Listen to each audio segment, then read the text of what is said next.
Argentino sin domesticar TV, el profe Beto Gaitán, como todos los martes. Qué placer tenerte, Beto. Te saludo como lo saludo a Georgie. Exactamente. ¿Cómo estás? Bien, bien, bien, gracias a Dios. Terminando el año, como decías vos. Y bueno, se dio la posibilidad de venir, tenía ganas de venir. Bien. Como para cerrar las columnas de este año y bueno, sobre todo agradecer, que eso es lo más importante de todo esto, es decir, la oportunidad, como siempre lo decía, cada vez que abría una columna, la oportunidad que nos da la televisora de divulgar contenidos históricos que pueden ser de mayor o menor interés, pero que bueno, nos parece interesante traerlos. Sin dudas, en el aporte semanal que ya hace 2 ediciones que lo venimos haciendo, ¿no, Beto? Y ojalá que haya una tercera. Ojalá, por favor, porque es algo muy lindo. Hay gente que le gusta mucho este micro porque se entera de cosas. Y ese es el objetivo desde la primera vez que hablamos, ¿no? De enterarse de más allá de lo que nos decía el Villique o no el Capeluz, sino de historias, que es muy rica la historia del lado B o detrás de la cortina o debajo de la alfombra de la historia argentina. Claro, sobre todo en ese sentido, ¿no? Romper con esa mirada también que tradicional de la historia, de la cual la mayoría de nuestras generaciones hemos aprendido, lo que no significa que sea mala, ni mucho menos, sino que tenía otra perspectiva y otros objetivos. Y agregarle por ahí el dato curioso, como decíamos siempre, el lado B.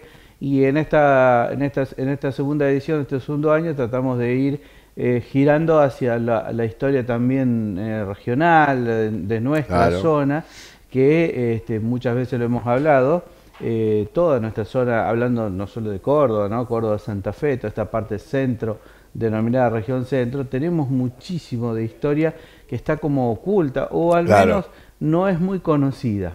Quizás hay publicaciones, pero que, como muchas veces sucede en nuestro país, si no se produce o se genera en Buenos Aires, parece que no tiene relevancia histórica. De pronto encontramos muchos lugares, locaciones que han tenido una importancia dentro de la historia argentina, o al menos es un dato muy curioso, muy interesante. Hablando de eso, el otro día iba viajando para Delia María por la 158 y pasé por Quebracho Herrado, a donde está el cartel que vos hiciste referencia, donde se llevó la batalla más grande y sangrienta en territorio argentino, ¿no?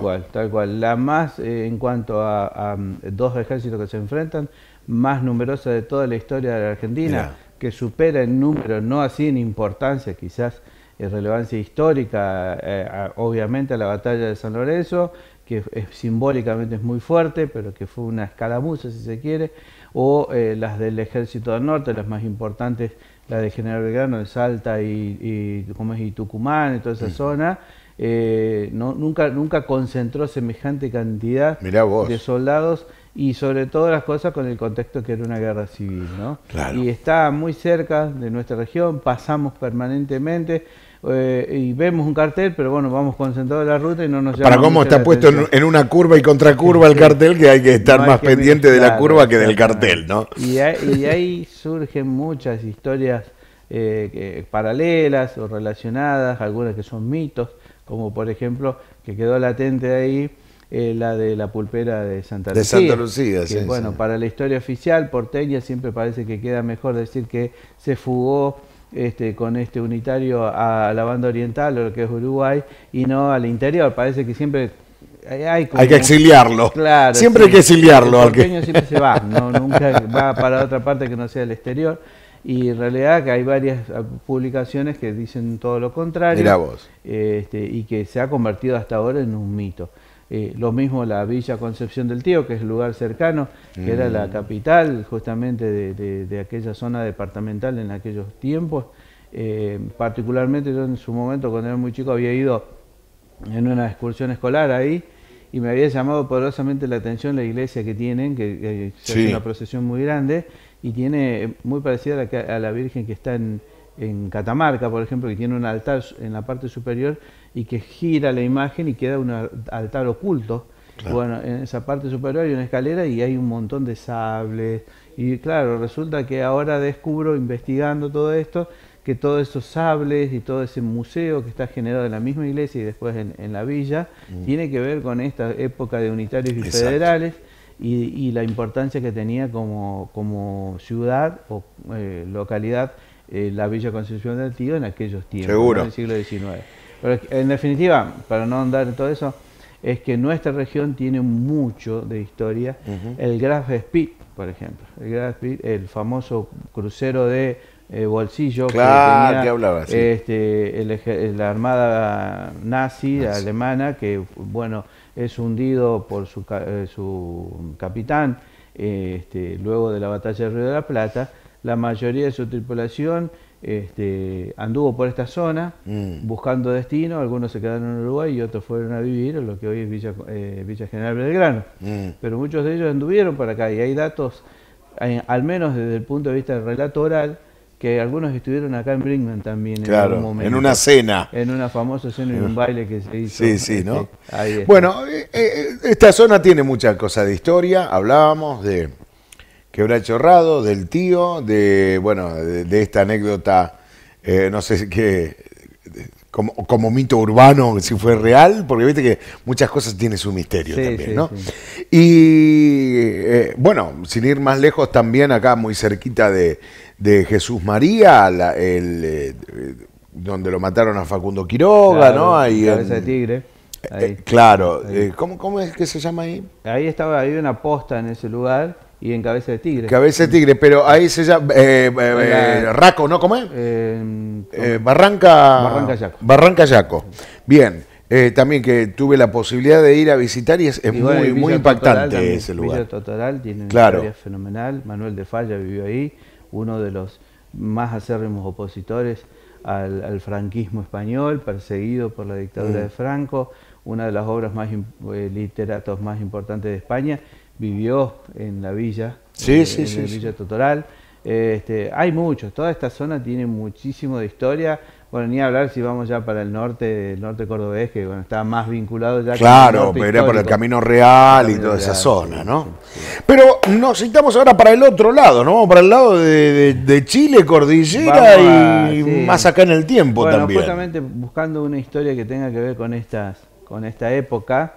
Primero había pensado, y lo hablamos recién fuera de cámara, en aquella historia de la Primera Guerra Mundial, en 1914, cuando en una tregua no pactada, en la Nochebuena de justamente en 1914, el 24 de diciembre de 1914, los ejércitos del Imperio Alemán con el ejército inglés, que existía la guerra de trincheras, en algún momento hay un alto el fuego. Cada uno cantaba villancicos de un lado y de otro y de pronto cuenta la historia que alguien tira una pelota de fútbol en el medio del campo de batalla. ¿Quién pudo haber llevado una pelota de fútbol a la guerra, no? Bueno, eso ¿De dónde salió esa pelota? Muchas cosas que tienen que ver con la importancia del fútbol, que no solo es una cuestión deportiva, sino que es una manifestación cultural. Sí. Y de pronto estos soldados que se enfrentaron a muerte en dos trincheras, en el horror de la guerra, destinan un tiempo como para encontrarse, verse de otra manera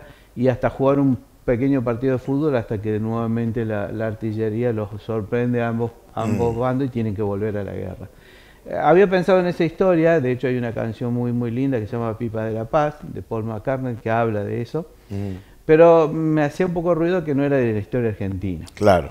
Y de pronto me acordé de algo que lo viví personalmente, que fue justamente la Navidad de 1978, cuando nuestro país estuvo a minutos, segundos de iniciar la guerra con Chile, con el país hermano de Chile. El contexto tenía que ver, ahí tenemos justamente las imágenes de los dos hombres fuertes de aquellos tiempos, los dos dictadores, Jorge Rafael Videla de Argentina, presidente de la Nación, y Augusto Pinochet, el dictador de Chile. A ver, Argentina y América Latina en aquellos tiempos estaban signados por dictaduras militares. ¿Qué pasó? Para ser breve en la historia, desde siempre nosotros tuvimos diferencias limítrofes con la República de Chile. Los chilenos nos acusan que nosotros nos quedamos con la Patagonia en algún momento, que era de ellos. Nosotros les decimos que ellos nos corren las fronteras permanentemente. Y bueno, así llegamos a 1970, cuando todavía el presidente era Agustín Lanusse y el presidente de Chile era el socialista Salvador Allende, donde se firmó un acuerdo para establecer un laudo que en definitiva era un tribunal integrado por Estados Unidos, Inglaterra, Francia, Suecia y Nigeria, que debía arbitrar en este conflicto y cada país debía llevar toda la información que justifique su pedido. Y el laudo arbitral iba a ser la solución a esta discusión limítrofe para evitar justamente cualquier enfrentamiento bélico. Situación que nunca había tenido, situación bélica que había tenido Argentina o Chile con Argentina. Chile tiene varias guerras con sus vecinos, sobre todo con Bolivia y con Perú. Nunca así había tenido dificultades con la Argentina. La cuestión es que el laudo arbitral va a fallar en ese momento a favor de la postura de la República de Chile. Cuenta la historia de que toda la documentación que envió Argentina y la explicación, yo recuerdo que a nosotros en las escuelas nos fundamentaban fuertemente el principio soberano sobre las 3 islas y el principio bioceánico, es decir, Chile en el Pacífico, Argentina en el Atlántico. Era muy claro, pero parece que las relaciones exteriores argentinas, la oficina de relaciones exteriores no fue tan precisa en cuanto a documentar claramente la postura, y la reina Isabel II falló a favor de Chile. Bueno, y ahí empiezan las negociaciones hasta que llegamos al inicio de la otra dictadura. Estábamos hablando de la época de Lanusse, el inicio de la otra dictadura, la última de Jorge Rafael Videla. El gobierno militar en 1978 rechaza, ahí vemos la figura justamente de 2 principales dictadores, justamente Jorge Rafael Videla y Emilio Macera. Ellos rechazan totalmente el laudo, lo desconocen y entramos en una escalada bélica fenomenal en pocos meses. Eso lo puedo explicar porque lo viví en carne propia en el sentido familiar, cómo es el clima prebélico de una república, ¿no? Después lo vivimos también en la Guerra de Malvinas, pero tuvo otra característica, la Guerra de Malvinas. Esta era distinta en cuanto a el inminente inicio del conflicto bélico, y que lo vivíamos, por ejemplo, con los simulacros, no acá en Brinkman, pero en las grandes ciudades como Córdoba, Mendoza, Buenos Aires, los simulacros de bombardeo, que se cortaba la luz a una hora determinada. Y te pasaban los aviones rasantes. Claro, se preparaba todo. Recuerdo haber viajado a Córdoba y ver, por ejemplo, el ingreso muy cercano a la ciudad de Córdoba, donde estaban la central de YPF y gas, etcétera. Estaban todas pintadas, camufladas para evitar ser reconocidas desde la parte aérea para los bombardeos. Y la movilización de soldados. En mi caso, en lo particular, no me gusta hablar mucho de lo que uno vivió, pero bueno, pasó. Yo tenía a mi hermano que había terminado justamente en 1977 el servicio militar, queda libre, había cumplido en febrero, y a los pocos meses los mandan a llamar porque nos movilizan a toda la reserva para el conflicto de Chile. La guerra era inminente, no sabíamos nada de dónde ellos estaban, había mucho secreto en todo esto, pero tanto la prensa como en las mismas escuelas había todo como un adoctrinamiento permanente de cuáles eran nuestros principios soberanos. De hecho, se llamó al operativo Soberanía. Y bueno, sobre todas las cosas, quienes más estuvieron a favor de la guerra, fíjense, era el general Galtieri, que después va a ser presidente de la Nación en la guerra con Malvinas, y Luciano Benjamín Menéndez, que era el general del tercer cuerpo de ejército con base acá en Córdoba. Altieri era el general del primer cuerpo de ejército, y ellos eran los 2 principales que promovían la guerra. No así Videla, que era considerado por ahí más moderado en esta cuestión. Por ejemplo, a Menéndez se le atribuye una frase terrible, el triunfalismo que ellos tenían, que extrañamente estaba vinculado también con el enorme triunfalismo que hubo por el Mundial 78. Es decir, ahí se había dado. Y también extrañamente hay que decir, ahí tenemos imágenes, a Videla entregando la Copa del Mundo al gran capitán que era Daniel Pasarela en el 78, lo vemos también a Macera. Todo se vivía muy vinculado al deporte, y en la guerra de Malvinas también, porque fue el Mundial 1982, en España. Parecía que como teníamos la particularidad de ser muy buenos jugando al fútbol, esto se transfería de la misma manera un campo bélico, y nada que ver. Inclusive los Claro. libros de historias que han analizado los planes de guerra que tuvo el ejército argentino y la marina, las posibilidades eran muy negativas para Argentina si entraba en guerra, sobre todo porque ya Estados Unidos estaba a favor de Chile, y hay documentación que lo muestra con fotos satelitales donde mostraban todos los movimientos, en tres grandes columnas, la del norte, allá en Jujuy, la del centro, en lo que hoy sería la región de Cuyo, y la del sur por mar, donde se veía claramente el desplazamiento de las tropas, tanto de Marina como del ejército argentino. Pero lo peor, el error estratégico que iba a tener Argentina fue que Argentina había decidido invadir Chile. No así la posición chilena, que era protegerse ante una invasión. Entonces, la política exterior iba a marcar que la mayoría de los países latinoamericanos iban a mantener una postura, sí, al menos neutral, y si no, a favor de Chile, porque era un país invadido. Y Luciano Benjamín Menéndez, muy propicio a un hombre violento, un genocida, él fue el que elaboró la idea de que en pocos meses íbamos a estar invadiendo Chile, brindando, la frase era mucho más dura, ¿no? Brindando en la Casa de la Moneda, violando a las mujeres y orinando en el Pacífico. Esa era la mentalidad de este hombre, que quería sí o sí, nefasto, por Dios. Quería ir sí o sí a una guerra que iba a ser absolutamente... por ejemplo, la Secretaría de Estado de Estados Unidos había planteado a los dos países que no iba a ser una guerra de poquitos días, sino que iba a ser una guerra larga, y que al menos en las primeras semanas iba a haber al menos 20.000 muertos en cada uno de los bombardeos que iban a haber. ¿Qué iban a suceder? ¿Y en qué quedó todo eso, Beto? Bueno, después, ¿qué pasó? Gracias a la intervención de la Iglesia Católica, sobre todo de la figura de un joven, un joven papa, que es decir, aquel Karol Wojtyła, el papa polaco, que intercede ante las dos dictaduras y envía al cardenal Zamoreka, y lo estábamos viendo, para hacer una nueva negociación, y evita justamente lo más loco de todo esto, que se había establecido como última fecha de ultimátum que había dado la Argentina a Chile para que cambie la postura, era el 22 de diciembre, o sea, previo a la Navidad, y eso lo recuerdo muy bien. Era justamente la misa de Navidad, cuando todavía estábamos con la posibilidad latente de iniciar la guerra, ya se iniciaba la guerra. Y en eso también tengo que contar una experiencia personal que la vivió mi hermano, que estaba movilizado allá bien en el norte, en Jujuy, que ellos eran de artillería, que habían salido del tercer cuerpo de ejército, y a poca distancia podían ver las líneas de los chilenos, y esto, para cerrar un poco el tema, lo vinculo con la historia que conté de la Primera Guerra Mundial. Claro. Cuando llegó Navidad, la noche, se escuchaban también las dos líneas que cantaban de la Navidad.